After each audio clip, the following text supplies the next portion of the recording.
Class 9th विषय Hindi. Dear student, अपनी पाठ्यक्रम में दो किताबें हैं, क्षितिज और कृतिका।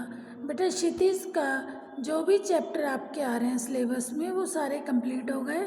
आज हम कृतिका पुस्तक स्टार्ट कर रहे हैं। ठीक है बेटा, कृतिका में आपके 5 लेसन हैं। ठीक है, इस 5 लेसन में से भी 2 लेसन आपके रिड्यूस किए गए हैं, कट किए गए हैं, लेसन नंबर 1 और लेसन 5। ठीक है बेटा, तो लेसन सेकंड है अपना मेरे संग की औरतें, जिसकी लेखिका है मृदुला गर्ग। आज हम इस लेसन को पढ़ाएंगे। ठीक है, इस पाठ में लेखिका ने मृदुला गर्ग ने एक नई शैली में रचित उनका एक ये संस्मरणात्मक लेख है।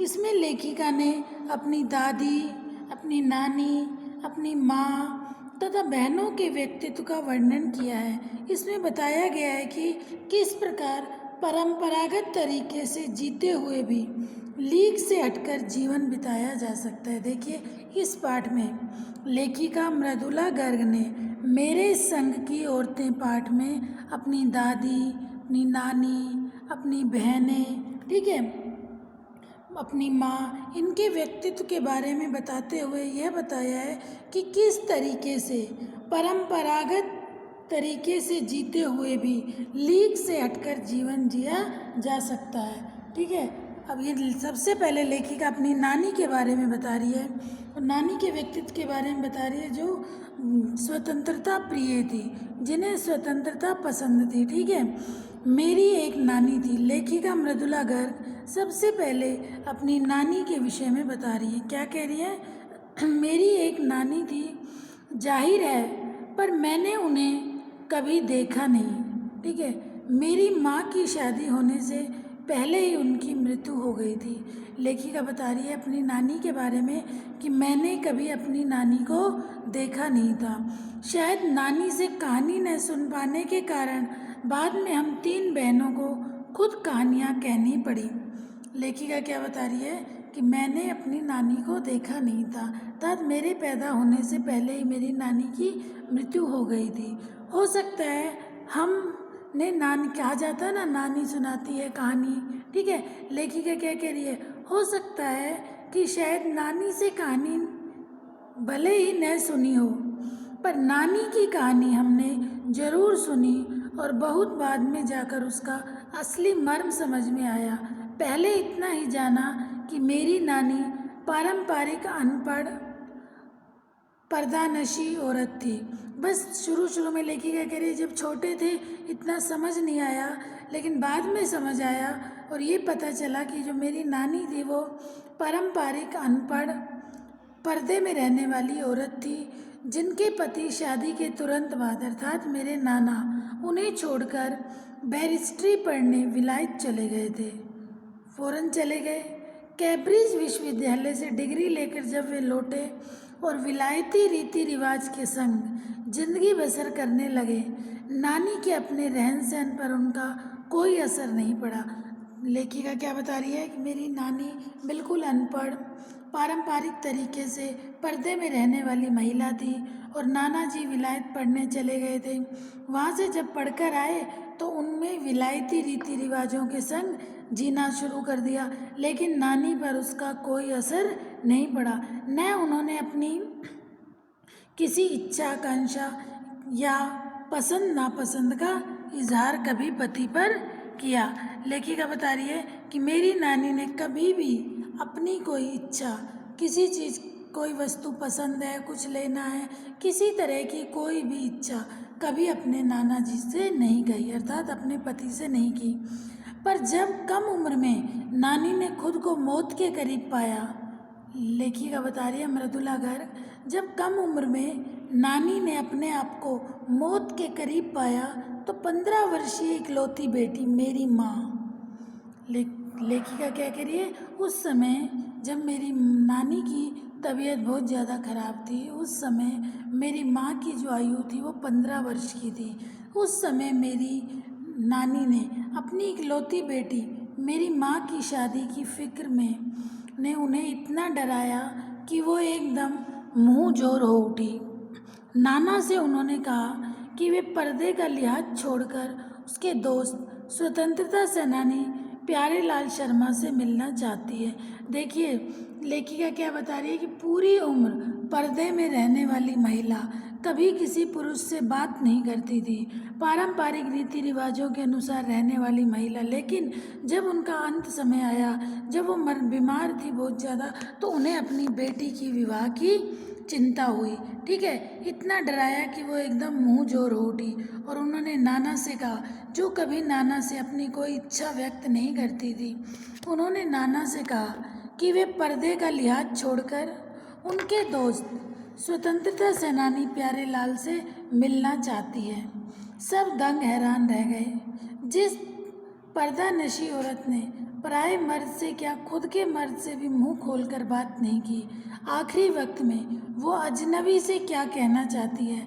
पर नाना ने वक्त की कमी और मौके की नजाकत की लाज रखी कि नाना कुछ बोले नहीं। उन्होंने समझ गए कि वक्त बहुत कम है, पता नहीं इनकी क्या इच्छा है। सवाल जवाब में वक्त बर्बाद करने के बजाय फ़ौरन जाकर अपने दोस्त को लिवा लाए और बीबी के हुजूर में पेश कर दिया।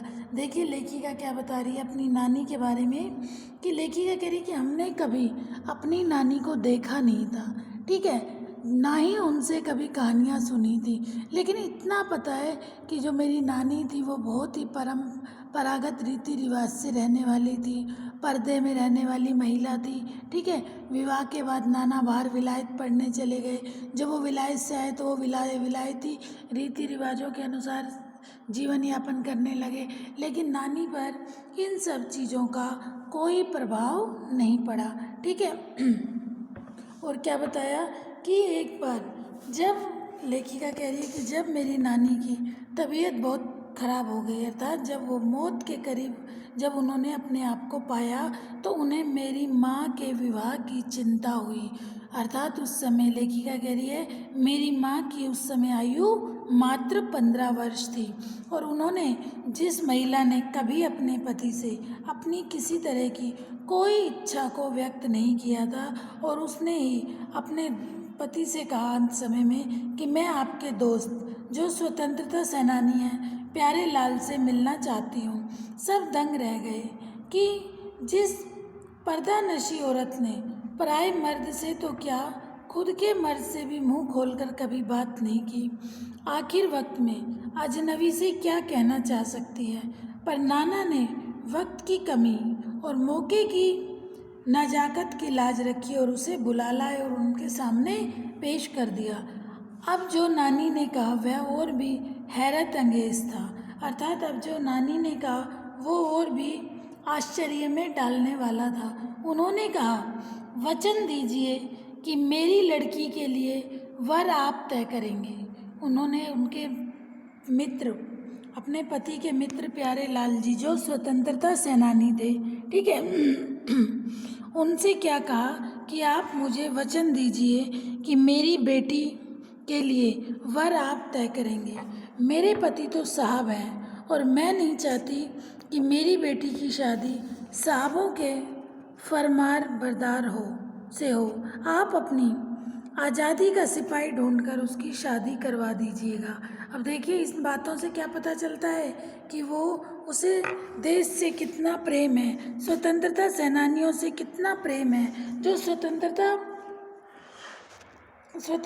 प्रिय है। ठीक है, और उन्होंने उनसे क्या कहा कि अपने जैसा कोई स्वतंत्रता सेनानी, अर्थात कोई मेरी बेटी के वर ढूंढने का अधिकार मैं आपको देकर जा रही हूँ। ठीक है, चाहती हूँ कि मेरी बेटी की शादी साहबों के फरमाबरदार से ना हो।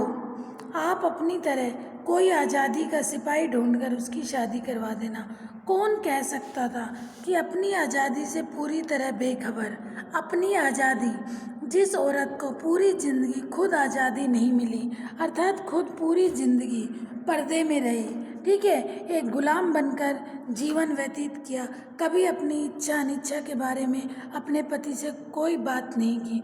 कौन कह सकता था कि अपनी आज़ादी से पूरी तरह बेखबर उस औरत के मन में देश की आज़ादी के लिए ऐसा जुनून होगा। बाद में मेरी समझ में आया कि दरअसल वे निजी जीवन में भी काफ़ी आज़ाद ख्याल रही होंगी।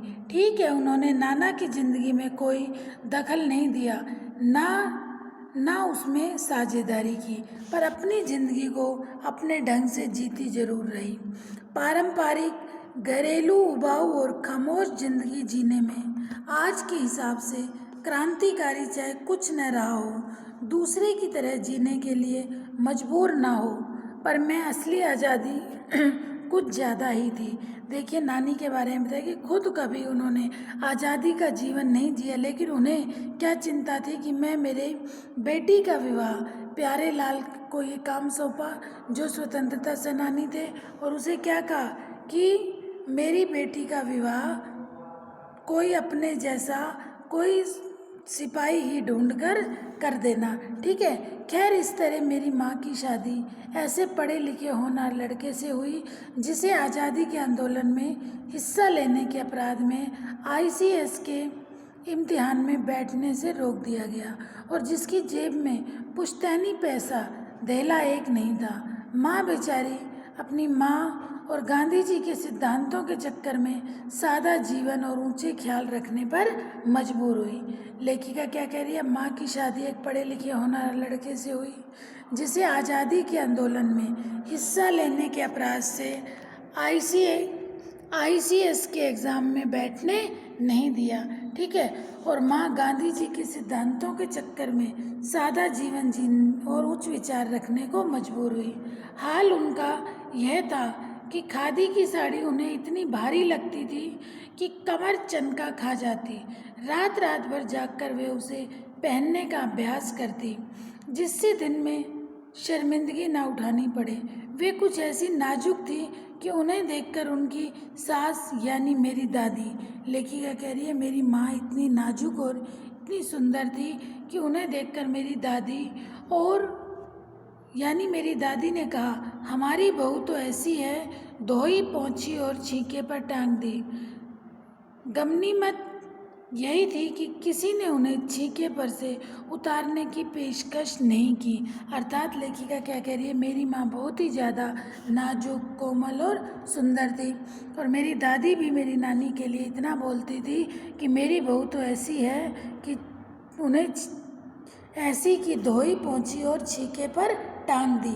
अब जैसे लेखिका ने बताया कि छींके पर से उतारने की पेशकश नहीं की, अर्थात घर में कोई भी काम मेरी माँ से नहीं कराया जाता था, अर्थात सभी उन्हें लाड प्यार करते थे।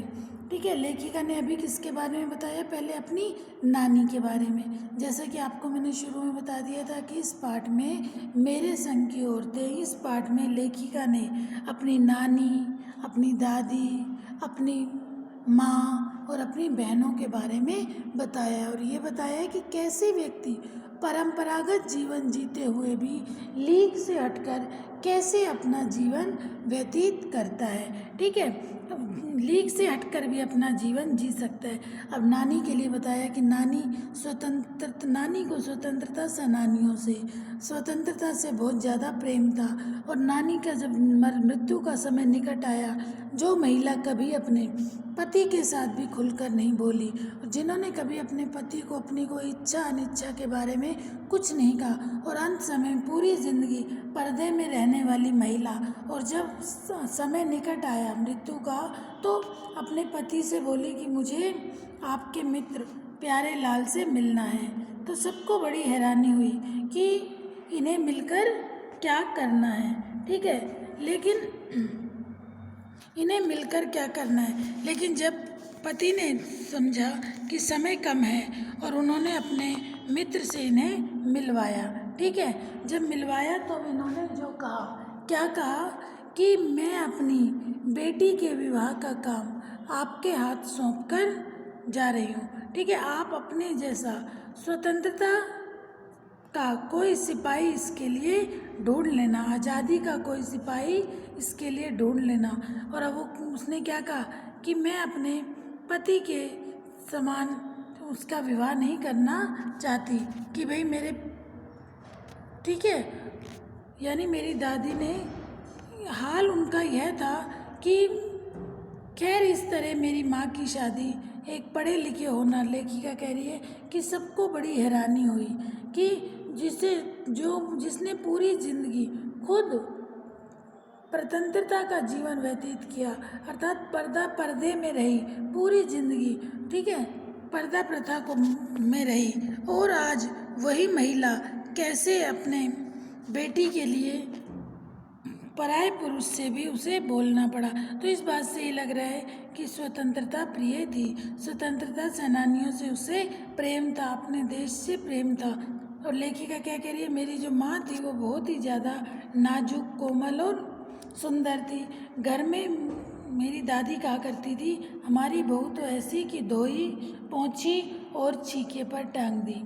गनीमत यही थी कि किसी ने उन्हें छीके पर से उतारने की पेशकश नहीं की। क्यों नहीं की?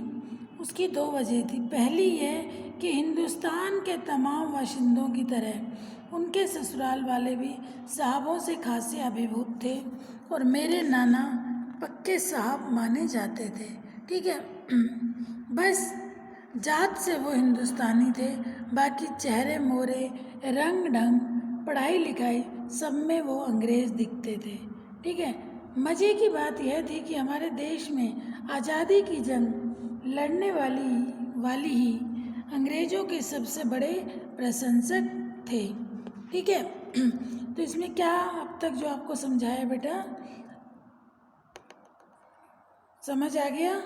लेखिका क्या कह रही कि वास्तव में मेरी माँ को छीके पर से उतारने की पेशकश ही नहीं की गई था, घर में उनसे कोई काम नहीं कराया जाता था, ठीक है। आज हम इतना ही पढ़ेंगे। मेरे संग की औरतें, लेखिका कौन है? मृदुला गर्ग, ठीक है बेटा। इसमें लेखिका ने अपने घर की दादी, नानी, अपनी बहन, ठीक है, इन माँ, इनके व्यक्तित्व के बारे में बताया और ये बताया है कि किस प्रकार परंपरागत तरीके से जीते हुए लीक से हटकर जीवन बिताया जा सकता है। ओके बेटा, आज हम इतना ही पढ़ेंगे। जितना पढ़ाया है उसे आप अच्छे से पढ़ना, समझना। कोई डाउट हो तो आप अपने डाउट ज़रूर क्लियर करना। ओके, थैंक यू बेटा। अभी 3 चैप्टर हैं इसमें, तो ये कंप्लीट हो जाएंगे जल्दी। फिर उसके बाद आपका मैं 1 बाय 1 रिवीजन स्टार्ट कर दूंगी और टेस्ट। ओके बेटा, थैंक यू।